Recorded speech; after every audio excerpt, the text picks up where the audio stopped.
tudo bom? Como prometido, mais um domingo e mais uma história, mais uma passagem das memórias da Regina.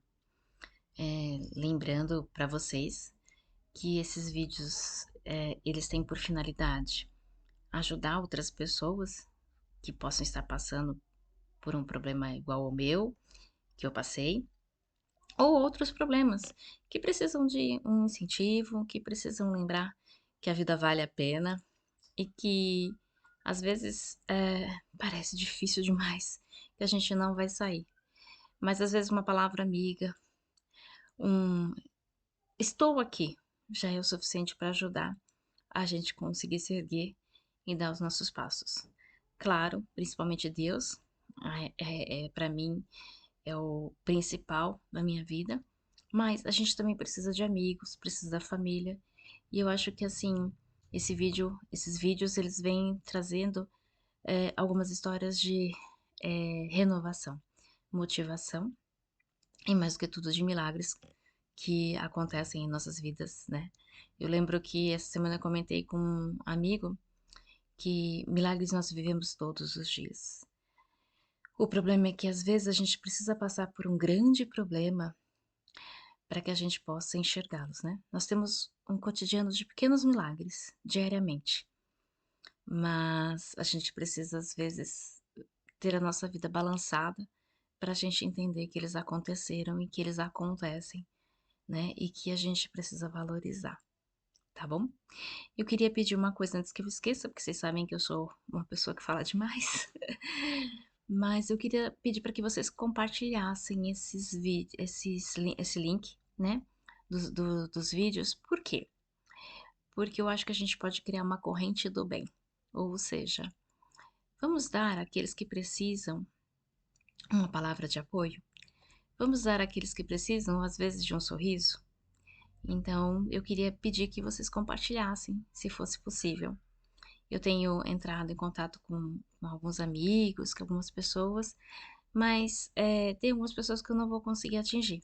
Então, eu acho que se a gente se unir, se dar as mãos, eu acho que a gente vai conseguir um, um maior número de pessoas. E mais do que tudo, a gente vai conseguir trazer um pouquinho de Deus para cada um e fazer com que as pessoas consigam enxergar que são importantes, que têm valor. Acho que a partir do momento que você manda esse vídeo para alguém e fala assim, olha, eu tô torcendo por você, você toca no coração, você toca na alma. Eu tenho uma amiga que ela fala que nós somos responsáveis pelos aqueles que nós cativamos, né? E eu acho que quando você manda uma mensagem para um amigo que faz muito tempo que você não vê, manda uma palavra de motivação, conta uma história ou simplesmente fala, estou aqui, muda cativeiros, muda tristezas, muda, a gente toca a alma, né? E tocar a alma é muito importante. Então eu queria pedir que, se fosse possível, para que vocês compartilhassem os vídeos, para que as pessoas pudessem também ter a oportunidade, às vezes, de saber que vocês pensam nelas, tá bom? E hoje a gente vai falar sobre milagre. Eu acabei de falar que nós vivemos pequenos milagres todos os dias, né? Então eu vou falar uma passagem, aliás, várias, mas para vocês entenderem um pouquinho quando eu falo que Deus tem um propósito na minha vida. Então eu vou contar uma parte da minha história. No dia 24 de janeiro de 1975, nascia uma menina no estado do Paraná, na cidade de Assis Chateaubriand, uma cidade tão pequena que não tem farol. Aliás, não tinha farol e continua não tendo farol até hoje. É uma cidade de sitiantes, uma cidade que naquela época era tão pequenininha que tinha apenas um hospital. É uma cidade de, eu brinco que eu falo que eu sou pé vermelho, né? Porque eu nasci na Terra Vermelha. E eu nasci num hospital pequeno, onde o médico clínico geral, era tudo.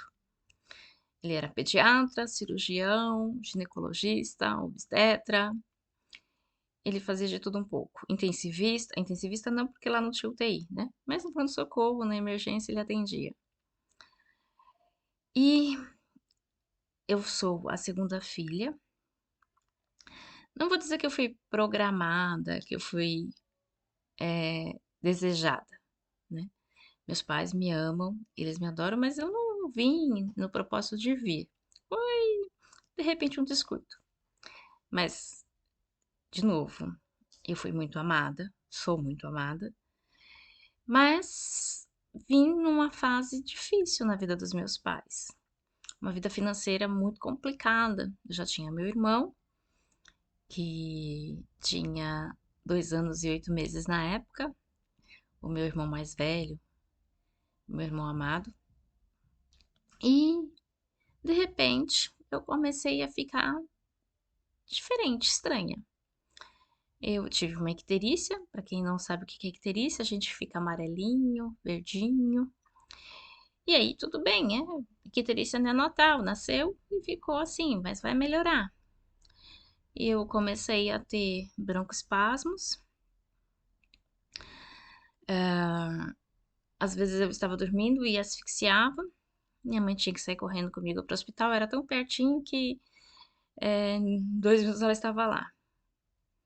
E aí começou a saga, minha e da minha família.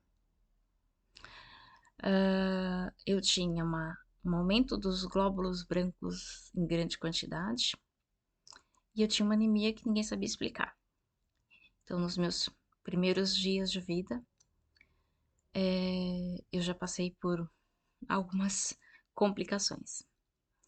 Como eu estava com muita anemia e lá não existia um banco de sangue, fizeram uma transfusão de sangue total, direta. O que significa isso? Eles pegaram o sangue do meu pai e infundiram em mim. Fui melhorando gradativamente, consegui sobreviver, mas eu comecei a ter complicações como pneumonias, infecções respiratórias, e, e aí a minha mãe passava mais tempo no hospital do que em casa, e o meu irmão junto, porque minha mãe me internava, se internava e internava meu irmãozinho junto. Eu aprendi a falar dentro de um hospital, eu aprendi a andar dentro de um hospital, mas a minha mãe falava que mesmo nesses momentos mais difíceis, eu sempre tinha um sorriso nos lábios. Eu sempre tinha os brilhos nos olhos. Só para vocês entenderem, eu tive uma doença chamada eritrobastose fetal. O que significa isso? Significa que a minha mãe, ela tinha um sangue RH negativo, o meu irmão mais velho nasceu com RH positivo, pois meu pai era RH positivo, e quando eu nasci, os anticorpos da minha mãe atacaram as minhas hemácias, ou seja, as células de defesa, os soldadinhos da minha mãe, quando entraram em contato com o meu sangue, começaram a destruir a parte vermelha do meu sangue. Foi difícil diagnosticar, porque, de novo, eu tô falando de um hospital pequeno, de pequeno porte, de uma cidade interior, que o que fez eu melhorar foi a infusão do sangue do meu pai. E aí, internações, soros, medicações em grande escala, todas as doenças de infância, mas eu sobrevivi. Então, todos os dias a minha mãe vivenciava um milagre, que era o milagre de eu estar viva. 5% das crianças sobreviviam naquela época de eritrobastose fetal. E eu sou 5%. 5% sobreviviam, mas a gente não sabia o que elas arrastariam como sequelas. E graças a Deus, tirando todos os pormenores possíveis, eu sobrevivi. E eu vivi para poder contar a história. Dentro desse processo, eu aprendi que eu roubei um pedaço da infância do meu irmão, porque ele precisava ficar comigo no hospital, a minha mãe precisava ficar comigo no hospital e ele perdeu esse tempo. E ele nunca falou, nunca reclamou. Ele nunca disse, eu te odeio por isso. A gente tinha as brigas, claro, como qualquer criança. A gente brigava, a gente discutia, mas éramos irmãos. E ele nunca me cobrou. Aí vocês vão falar, Rê, mas como que ele vai te cobrar? Não era sua culpa. Realmente não era minha culpa. Mas quantas pessoas hoje em dia, por muito menos, culpam uns aos outros? Por muito menos se vingam, entre aspas, do outro. Por muito menos falam que a vida não teve o objetivo, não tem graça, porque perdeu isso, porque perdeu aquilo. Ele nunca fez isso. Pelo contrário, ele me defendia. Minha mãe dizia que quando iam puncionar minhas veias, que eram muito difíceis, só para vocês entenderem, eu tive que. Eu tenho várias marcas de punções de um procedimento chamado flebotomia, que é um procedimento onde você tem que fazer um ponto, abrir para achar uma veia. E eu sofria muito com isso, né? Eu fui internada até os 5 anos por 22 vezes. E a minha mãe falava que às vezes tinha que segurar ele, porque ele não deixava as enfermeiras cuidar de mim. Ele ficava desesperado quando alguém estava me atendendo, com medo de me machucar. Então ele foi meu protetor. Ele cuidou de mim, né? Deus falou: eu vou mandar um anjo com a asa quebrada, mas eu vou deixar um anjo na terra para ajudar. Então ele foi meu anjinho. Ele foi a pessoa que deu às vezes forças para minha mãe, para ela segurar a barra. Meu pai tinha que trabalhar e ela tinha que ficar com 2 crianças. Desculpa o choro-choro, porque eu acho que essa é uma parte que eu pensei que eu não iria chorar. Mas é porque é muito bonito saber que eu tenho ele na minha vida. E é muito bonito saber que caiu a ficha do amor que eu tenho por ele. E muitas outras partes, né? Mas assim, essa foi meu primeiro milagre que eu recebi. Estar viva. Vencer uma doença muito grave. Vencer uma luta. Minha mãe me disse uma vez que o meu propósito era ajudar os outros. Que a minha vida era ajudar aos outros. E em alguns momentos eu me revoltei um pouco com isso. Mas hoje eu falo com Deus, me usa. Usa-me à sua vontade.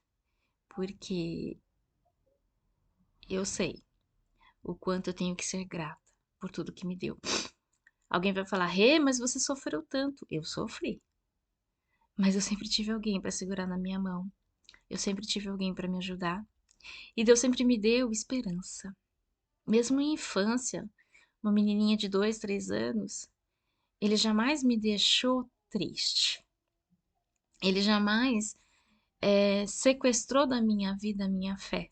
Pelo contrário, eu sempre falo que ele me carregou durante esses momentos e ele me trouxe anjos. Ele me trouxe pessoas maravilhosas. A minha mãe fala que os médicos, sempre que estavam cuidando de mim, cuidavam com muito carinho, com muito zelo. Então, eu sempre tive pessoas boas na minha vida.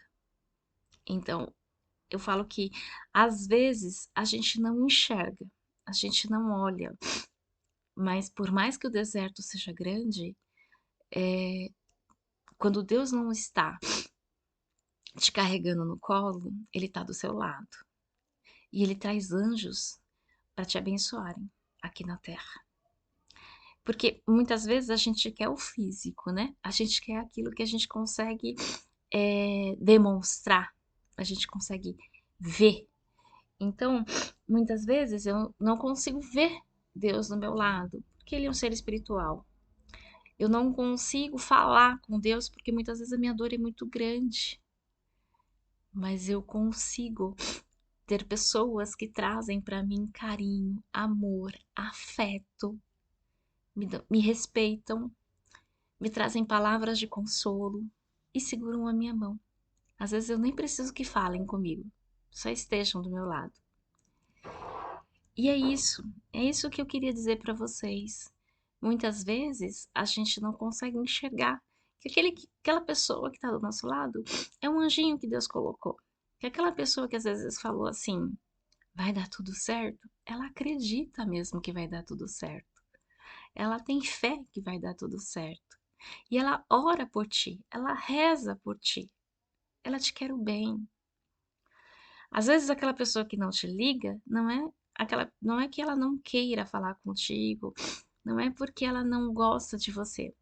Às vezes ela tá tão assustada quanto você e ela não quer passar isso. Então, o que que ela faz? Ela pede a Deus, ela fala com Deus, cuida, cuida dela por mim, já que eu não posso cuidar.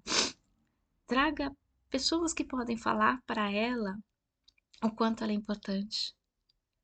Então, eu queria com este vídeo pedir para que vocês, se vocês não conseguem falar para outra pessoa o quanto vocês amam, o quanto vocês querem bem, fala para Deus. Pede para Deus cuidar dela. Pede para Deus tocar no coraçãozinho dela, protegê-la. E pede para Deus também coragem para que você possa estar ao lado dela no momento que ela precisar, que você possa estar ao lado dela no momento para compartilhar coisas boas também. Porque a gente não vive só de sofrimento, a gente não vive só de tristeza. Pelo contrário, a gente vive muito mais de esperança e de fé do que qualquer outra coisa. A gente vive pelo amor, a gente vive pelas alegrias e pelos sonhos. As tristezas e as dores, elas só são passageiras. Elas só são aqueles intrusos que entram sem ser convidados. Mas que você vai vencer, que você vai superá-las, né? Eu falo que a única coisa que a gente não consegue superar totalmente é a morte, porque ela é uma partida. A gente sabe que a gente vai se encontrar, a gente sabe que a gente vai ter as lembranças, mas dói. Agora o restante, tudo é passageiro. Tudo vai embora um dia. Toda dor, toda mágoa, todo ressentimento, ele vai embora. Talvez você não acredite no que eu tô falando agora. Talvez você não entenda o que eu tô falando agora. Mas daqui a algum tempo, você vai parar e vai falar, Regina tinha razão. Por mais que doa, por mais que te angustie, o tempo, ele se encarrega de amenizar essa dor. Ele se encarrega de amenizar esse sofrimento. É só você crer. E quando estiver doendo muito, estiver angustiado muito, lembre-se, você tem pequenos milagres todos os dias. Você tem anjos aqui na terra que estão aqui do seu lado. Valorize. Viva esses milagres, porque é eles que fazem com que você suporte os momentos de dificuldade. Creia em Deus, Ele está do seu lado a todo momento. E saiba que você é muito importante e que você pode ajudar muitas pessoas e não precisa ser com muito, é só um sorriso. Com a sua própria alegria, você faz pessoas felizes. Com o seu sorriso, você dá esperança para outras pessoas. Então, use a mim como exemplo. Criança, 5% de chance de sobrevida, numa cidade pequena, estou aqui. E quantos milagres eu já vivi? E quantas alegrias eu já tive? Por isso eu digo: eis-me aqui, Senhor. Usa-me como a tua vontade, pois nos momentos que precisei e que vou precisar e que preciso, tu és e sempre será a minha tauba de salvação. Tu és e sempre será o capitão do meu barco. Então, eu espero que vocês consigam refletir sobre essas palavras e que vocês tragam alegria para a vida de vocês, mesmo com todas as dificuldades. E eu queria dizer mais: a vida vale a pena de ser vivida. Cada segundo, cada minuto, com dor, com sofrimento, com alegrias, com sonhos e com esperança. Até domingo.